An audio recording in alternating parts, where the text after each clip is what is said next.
सिर सांधाण करे पुछ जो घर लोहार जो धकन हेठ धरे मान गॾनी रुकसी। एक नए वजूद जो उहो दर्जो कल्याण में मक़सद जी वहदत ऐं पाण विञाए कल्याण माणन सां मिले थो। यमन कल्याण में सुहे ऐं महबूब जी मार्फत मिले थो। खुंभात में हुस्न शनासी सां मिले थो। श्री राग ऐं सामूंडी में ॻोल्हा ऐं सफ़र सां। सोहिणी में बेलोस कुर्बानी सां। ससुई जे पंजनि सुरनि ससुई आबरी, माज़ूरी, देसी, कोयहारी ऐं हुसैनी में ऊर्चाई सां। कामोद में आशिकी में बादशाहियूं ऐं तख़्त फिटी करण सां। घातू में हिकमत अमली ऐं ॾाहप सां। आसा में ख़ुदशनासी सां। ॾहर में ख़ुद कलामी सां। रामकली ऐं खावड़ी में पंहिंजे अंदर में हक़ीक़ी आज़ादी माणण सां। कारायल में हंज जूं ख़सलतूं अख़्तियार करण सां ऐं पिरभाती में रहज़न चालाकीअ बदिरां ॾढ थियण सां ऐं मारवी में सोन ते सेण न मटाइण सां मिले थो। हाणे तसवुर करे सघिजे थो त लतीफ़ जे मयार ते पूरो लहण वारो इंसान थियणु केॾो न औखो पंधु ऐं ज़िंदगी जो महराज आहे। मूं दुनिया जी तारीख़ में कंहिं बि मुफ़क्किर, फ़िलोसोफ़, शाइर, अदीब ऐं ॾाहे वटि इंसान जो अहिड़ो ख़ाको नाहे ॾिठो जहिड़ो लतीफ़ जो आहे। अलामा आया काज़ी कारायल जो ॿुधायल मयार खणी लतीफ़ खे दुनिया जो वॾे में वॾो शाइर करे पेश कयो, पर मुंहिंजी नज़र में उहो मयार ग़ैर मामूली न आहिनि।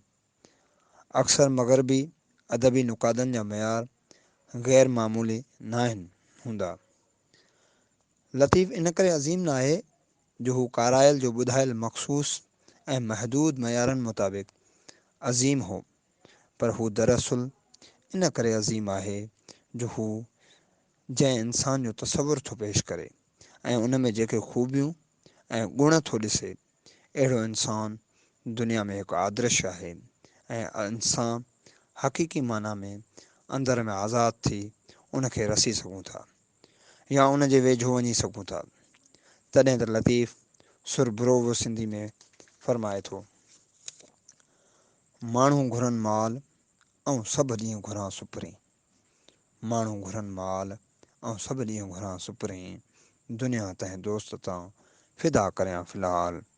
कयसि नाम निहाल पसण तां परे थियो।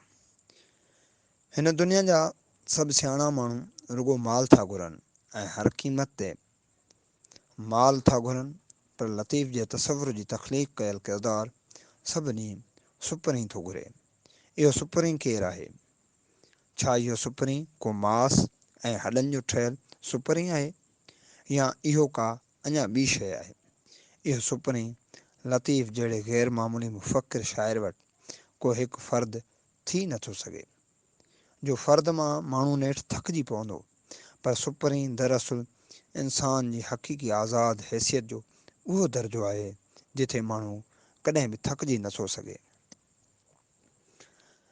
वरची नथो सघे, हुनजी दिलि नथी भरिजे, हू बेज़ारु नथो थिए, रुगो ॾियण ऐं वठण वारो नथो हुजे, पर हू उहो माण्हू हुजे थो जंहिं वटि ॾाहप जो पंधु करे पाण हले अचे थी।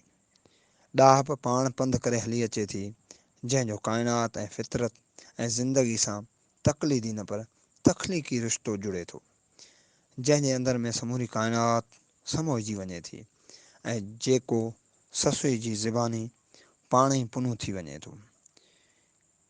इहो उहो दर्जो आहे जिथे इंसान पंहिंजे अंदर में हक़ीक़ी आज़ादी माणे ऐं शनासाई जा गस ॻोल्हे थो।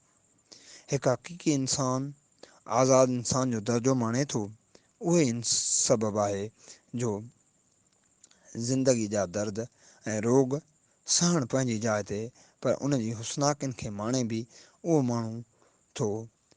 तॾहिं त लतीफ़ श्री राग में फ़रमाए थो, वया जे अमी कॾे मुंहुं कावो ॾेई। वया जे अमी कॾे मुंहुं कावो ॾेई, तिन सिपूं सोझे कढियूं पातारा पेही। पसंदा से ई अमुल अखड़नि से। अॻिते हली चवे थो, समुंड जे सेवीन तिन माणक मेड़िया, समुंड जे सेवीन तिन माणक मेड़िया, छिलर जे चवीन तिन सांगोटा ऐं सुतियूं।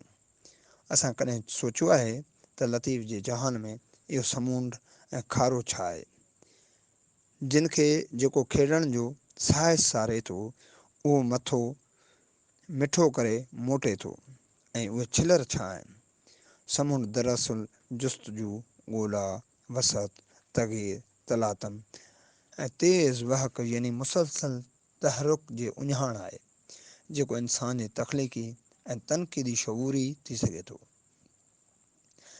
इहे समुंड जे किनारनि ते पयल बदबूदार छिलर दरअसल सदियुनि जी जहालत आहे, तुहिम परस्ती आहे, अक़ीदा परस्ती ऐं तक़लीदी परस्ती आहे, जंहिंसां सलाड़ जी माण्हू पंहिंजो फ़िकिर तौरु मुंहिंजो कंधु धूणे सघे थो, पर शऊर, तफ़रुक़ ऐं अदराक जा कर खणी काइनात खे तस्ख़ीर करण जो तसवुर बि नथो करे सघे। असांखे लतीफ़ जे हक़ीक़ी अज़मत जी परूड़ तॾहिं पवंदी जॾहिं असां वटि लतीफ़ शनासी जो सफ़र फ़िक्री ऐं फ़नी बलूगत ते वेंदो, जंहिं पूरब पधिरो थींदो ऐं लतीफ़ पंहिंजे हक़ीक़ी फ़िकिर ऐं फ़नी जमाल सां उभरी असांजी तनक़ीदी ऐं तख़लीक़ी अदराक जो अंगण ते अची बीहंदो। लतीफ़ दरअसल बज़ाहिर मुख़्तलिफ़ किरदारनि जी सूरत में हिक ई किरदार जी ॻाल्हि आहे।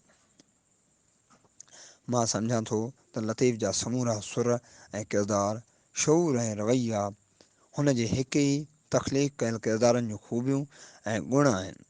फ़र्क़ु रुॻो किथाउनि, सूरत हाल, मुहरकनि ऐं माहौल जो आहे, पर उन्हनि जो वड़, ज़िंदगी ॾांहुं रवैयो, ऊचाई, पंध ऐं ॾाहाप जो दर्जो, क़ुर्बानी ऐं सूरियाई जो मक़ाम ऐं मजमूई तौरु किरदारु साॻियो आहे।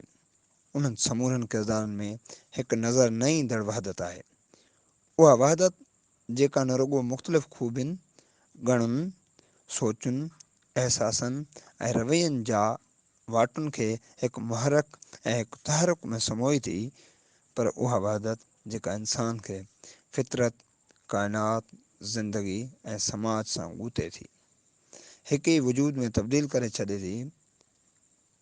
ही उहो दर्जो आहे जिते ससुई जो सॼो वजूद ई वणकार थी पवे थो, ऐं जेके रुॻो झंग में खथूरी जी ॻोल्हा में नथा वञनि, पर जिन जे अंदर में सरखंड साण थो हले, मूंखे इंसानी तारीख़ जो ॿियो को बि मुफ़क्किर, अदीब ऐं शाइर सम्झी जंहिंजो किरदारु ॾाहो बि हुजे, आशिक़ बि हुजे, अंदर में आज़ाद ऐं बेनियाज़ बि हुजे, सूर ऐं ओर्च बि हुजे, हसासियत जी लताफ़त जी बुलंद मक़ाम ते पहुतल बि हुजे, जेको हर वक़्तु मुतहरिक संसार में सरगिर्दान बि हुजे, जेको पंहिंजी ज़ात जी नफ़ी जो क़ाइल बि हुजे, जेको गैर रिवायती ऐं बाग़ी बि हुजे, जेको वतन जो आशिक़ हुअण सां गॾु मारुनि ऐं सॼे आलम जे अमन जो तालिब बि हुजे, जेको मंज़िल जो मुहताज न हुजे, जेको हासिल करे बि विञाए ख़ुशि थिए, ऐं जेको बाबू हुजे ऐं बेखारी थी ख़ुशि थिए,